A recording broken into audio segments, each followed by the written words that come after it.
Hey there, today is a good day, and it's a good day because I'm going to be brewing some beer again. Today, I'm going to be doing a Bavarian Hefeweizen from Northern Brewer. It's a 1 gallon kit, so it shouldn't take all that long. As a matter of fact, this is probably going to be one of the simplest beers I've ever brewed because looking in the package here, we just have 1 pound of Bavarian wheat dry malt extract and some hops. I don't know where the hops went. 1 second. I'm back. Found the hops.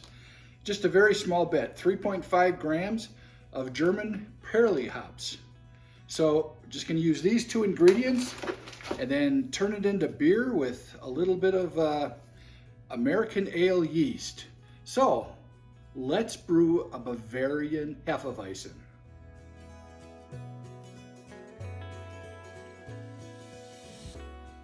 We're going to start this brew by getting 1.25 gallons of water up to a boil.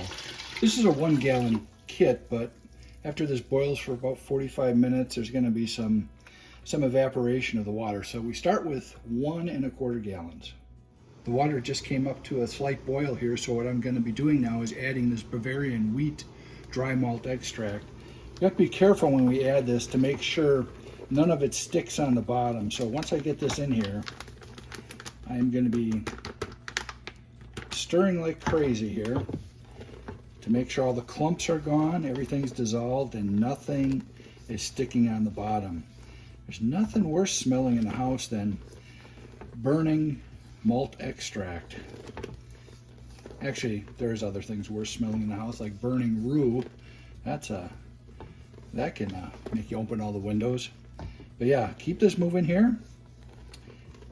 And then we're going to set a timer, and in 15 minutes we'll be adding our hops. One thing we need to be careful about when this, well, that was exciting. Had a little bit of a boil over there. We cleaned it up. Now we're going to watch it a little more carefully. Yeah, this can get out of hand quick and boil over. So just turn the heat down a bit. So as I was saying, in 15 minutes we are going to add some hops and then boil it for another 30 minutes after that. Total boil time 45 minutes. German Perli hops. Only 3.5 grams, but it'll do the job. Take a smell. Ooh, I love the smell of hops.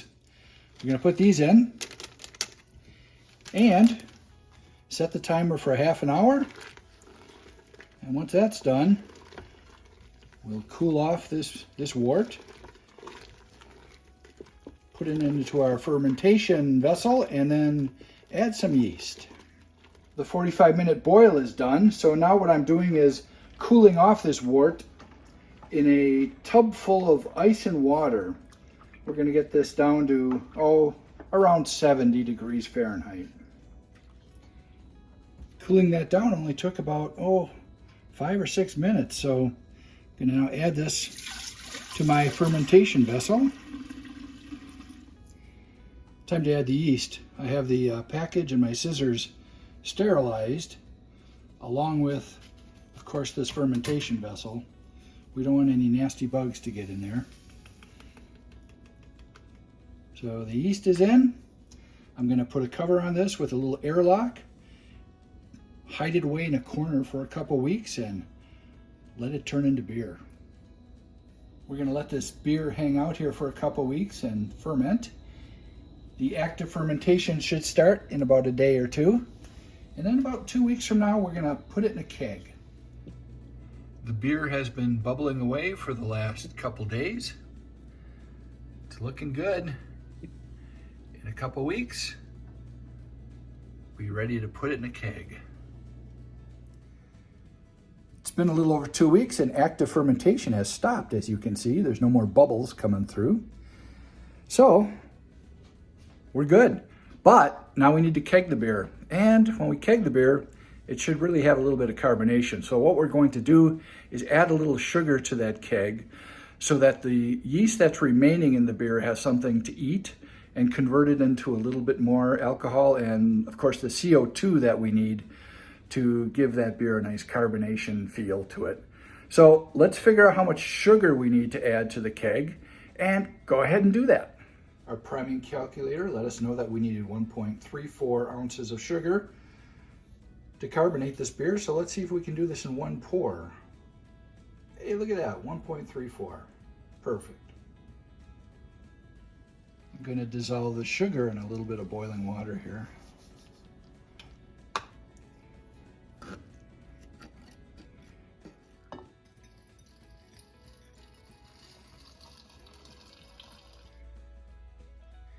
It's time to transfer the beer into the keg. So I have my sanitized tube and keg all ready to go. All I need to do is turn that little spout and it's going to transfer.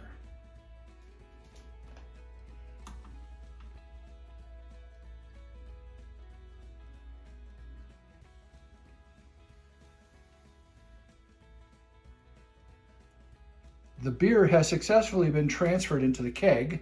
Now we just have to wait a couple weeks for that sugar to be converted into a little more CO2. And then we will be drinking our Bavarian Hefeweizen.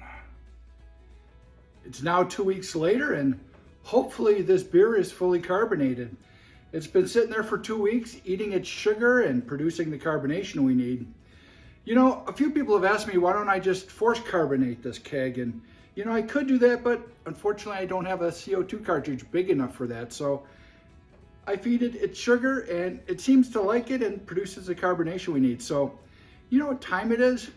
It's time to try some of this Bavarian Hefeweizen.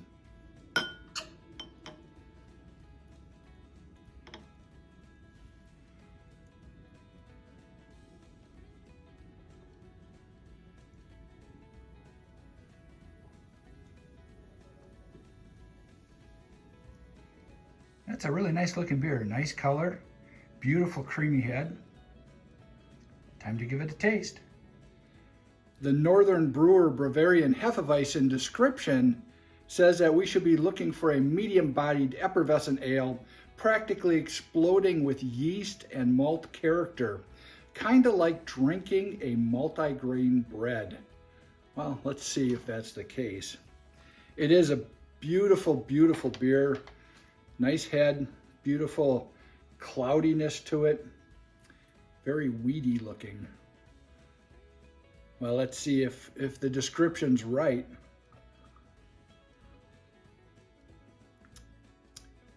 Oh, it sure is. Liquid multi-grain bread. I think they nailed it. And just like most good Hefeweizens, it has a really nice sort of banana aftertaste. Really, really nice. Creamy, delicious. Well, I hope you enjoyed watching me make this little 1 gallon batch of beer. I'll put the link to the kit I used in the description below. As always, I hope you're having a great day. I am. Cheers.